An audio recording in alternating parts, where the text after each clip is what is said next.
Hey everybody, Bones here, Bones Garage, just bringing you an update what's going on at the garage. So 1956 Chevy Bel Air, the 4-door. We have more done under the hood, and I'll show you that. Remember, the master cylinder and the power booster as well as the proportioning valve are just in for mock-up. We're running the brake lines, and we have we have all of the brake lines in now.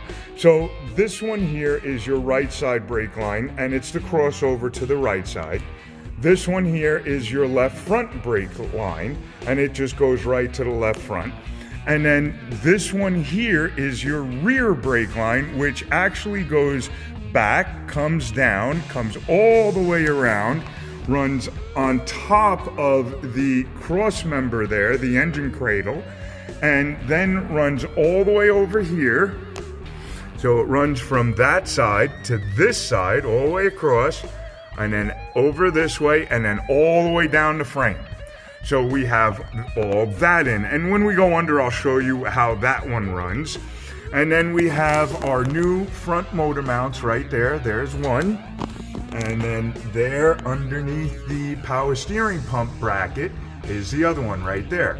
So we have our new motor mounts in. They came out really nice, and we're really moving along. And if you give me a second, we'll go under the car. Hang on, be right back.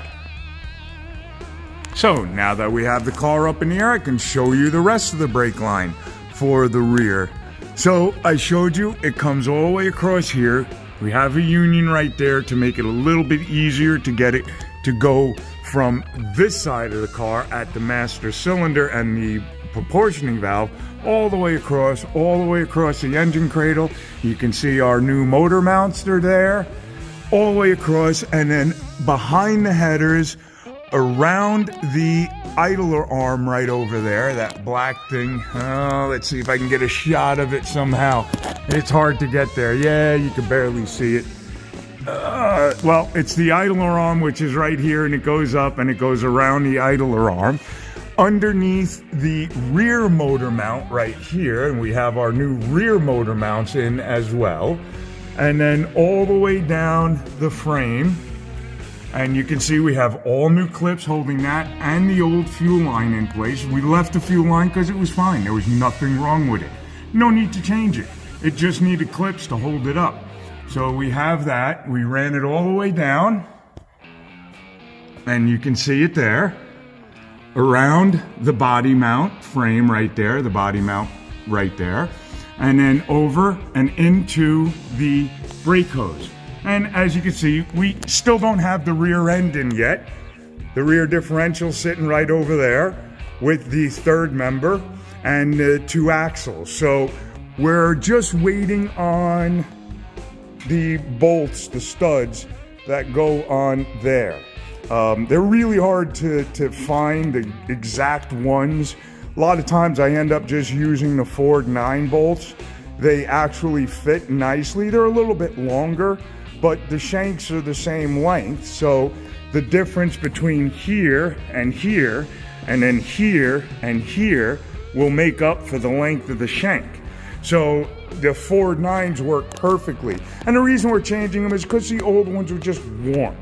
They had some flattening on the threads. The nuts were just, So you got it this far down, why not just change them? It's just so much easier. And that actually is a Ford 9-inch center chunk. It's a 355 posi gear setup. It's actually going in my Cadillac. And those are the axles for that Ford 9-inch. That one actually I took out of a 79 Chevy Caprice. And I'm actually selling the housing with the axles if anybody's interested.